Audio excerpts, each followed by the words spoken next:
ఆంధ్రప్రదేశ్ ఆంధ్రప్రదేశ్ రాజధాని అమరావతి పునఃప్రారంభానికి సంబంధించి చాలా అద్భుతమైనటువంటి ఘట్టానికి చేరుకోబోతుంది. ఆంధ్రప్రదేశ్ ప్రజల కలల రాజధాని మళ్ళీ అంకురార్పణ, మళ్ళీ రూపుదాల్చుకోబోతుంది. 3 ఏళ్లలో పూర్తి కావాలనే బలమైనటువంటి సంకల్పంతో రాష్ట్ర కేంద్ర ప్రభుత్వాలన్నీ కూడా బలమైనటువంటి ఆలోచనతో సంకల్పంతో వెళ్తున్నటువంటి పరిస్థితి.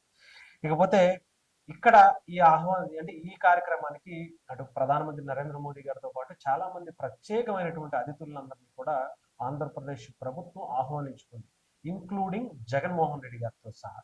ఆయనకంటే ఎవరు ఆనందపడితే ఆయన వెళ్ళరు కాబట్టి అక్కడ ఏదన్నా బాడీ శవాల్లో ఇవే పెరిగితే తప్ప ఆయన వెళ్ళరు. ఇలాంటి ఆనంద కార్యక్రమానికి ఆయన రారు కాబట్టి వదిలేరు. ఇకపోతే చిరంజీవి గారిని కూడా ఆహ్వానించారు. అలాగే చాలా మంది ఇతర అతిథులు కూడా ఆహ్వానించారు. ఇక్కడ చిరంజీవి గారిని ప్రత్యేకంగా ఎందుకు ఆహ్వానించారంటే సినిమా ఇండస్ట్రీకి ఆయన ఇప్పుడు చాలా పెద్ద దిక్కుగా ఉన్నారు, ఎంతో మందికి ఇన్స్పిరేషన్ గా ఉన్నారు. అంతేకాకుండా ఇక్కడ ఆంధ్రప్రదేశ్ డిప్యూటీ సీఎం పవన్ కళ్యాణ్ గారికి అన్న హోదాలో ఉంటారు. అంతేకాకుండా ఇండియన్ సినిమా ఇండస్ట్రీకి ఆయన ఒక బ్రాండ్ అంబాసిడర్గా ఉంటారు. అందుకని ఆయన్ని ఆహ్వానించుకున్నారు. ఆయనతో పాటు చాలా మందిని పిలిచినా కూడా చాలా మంది ఇష్టపడేది ఏంటంటే ఈ సిచ్యువేషన్. మనందరికీ తెలుసు, పవన్ కళ్యాణ్ గారి ప్రమాణ స్వీకారం రోజున మోదీ గారు వీళ్ళిద్దరిని పెట్టుకుని వచ్చినటువంటి సిచ్యువేషన్ అందరికీ కళ్ళమ్మట నీళ్ళు వచ్చేసే ఆనందంతో. ఒక అన్న చేయలేంది తమ్ముడు చేశాడు, ఇప్పుడు అదే ప్రధానమంత్రికి మధ్యలో పెట్టుకుని వీళ్ళిద్దరూ ఆ సిచ్యువేషన్ ని చాలా హ్యాపీగా ఫీల్ అయిపోయారు. అసలు ఒక్కొక్కళ్ళ ఆనందానికి నిజంగా అవదలేదు ఆ సిచ్యువేషన్ చూసి. నిజంగా అలాంటి సిచ్యువేషన్ మళ్ళీ వస్తుందేమో, మళ్ళీ మోదీ గారు, పవన్ కళ్యాణ్ గారు, చిరంజీవి గారు ముగ్గురు పక్క పక్కన, అది కూడా అప్పుడంటే జస్ట్ ఏ మంత్రి పదవి వస్తుంది అనేది తెలియదు, కానీ ప్రమాణ స్వీకారం చేశారు. ఇప్పుడు ఆంధ్రప్రదేశ్ డిప్యూటీ సీఎం గా ఆయనకి అనౌన్స్ చేసిన తర్వాత మొదటిసారి మళ్ళీ ముగ్గురు, ఈవెన్ చంద్రబాబు నాయుడు గారితో కలిపి నలుగురు కూడా ఒక స్టేజ్ మీదకి రాబోతున్నారు అనేది చాలా మందికి చాలా ఎగ్జైటింగ్ వెయిట్ చేస్తున్నారు. నిజంగా మళ్ళీ అలాంటి సిచ్యువేషన్ వస్తుందా? ఎందుకంటే చిరంజీవి గారికి పవన్ కళ్యాణ్ గారికి ఉన్నటువంటి బాండింగ్ అందరికీ తెలుసు.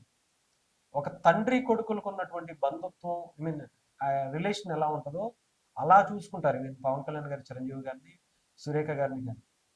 అంటే వాళ్ళ ఇంట్లో ఎంత బలంగా విలువలతో కూడినటువంటి విషయాలు చెప్తారో మనకి పవన్ కళ్యాణ్ గారిని చూసినా, రామ్ చరణ్ గారిని చూసినా, ఆ కుటుంబం నుంచి ఎవరు వచ్చినా కానీ మనకు అర్థం అవుతుంది. కానీ ఆ బాండింగ్ మనం నిజంగా పవన్ కళ్యాణ్ గారు ఆ ఇంటికి వెళ్ళినప్పుడు మొదటిసారి గెలిచిన తర్వాత చిరంజీవి గారు చెప్పినటువంటి వెల్కమ్ ఎవరు మర్చిపోలేము.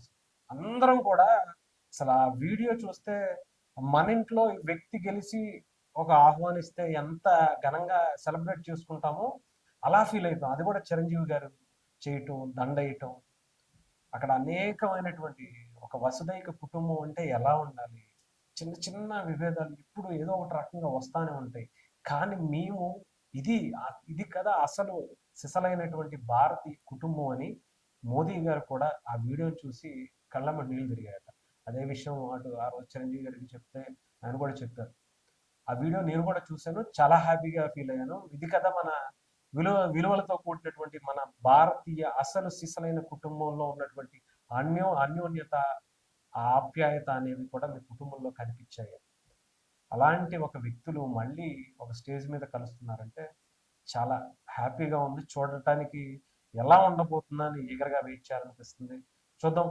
నాకు తెలిసి చిరంజీవి గారు మరి ఆల్రెడీ కొన్ని వేరే చోట ఆయన వెళ్ళటం అయితే జరిగింది. మనకు తెలుసు సినిమా ఇండస్ట్రీకి సంబంధించిన, ఇండియన్ సినిమా ఇండస్ట్రీకి సంబంధించినటువంటి ఒక దాంట్లో ఉన్నారు ఆయన. మరి వస్తారా రారా ఏంటో తెలియదు. నాకు తెలిసి వస్తే మాత్రం చాలా బాగుంటుంది. మరొక్కసారి కనుల పండుగగా, ఐ ఫీస్ట్గా మనకి ఆ సిచ్యువేషన్ చూడాలని కోరుకుందాం.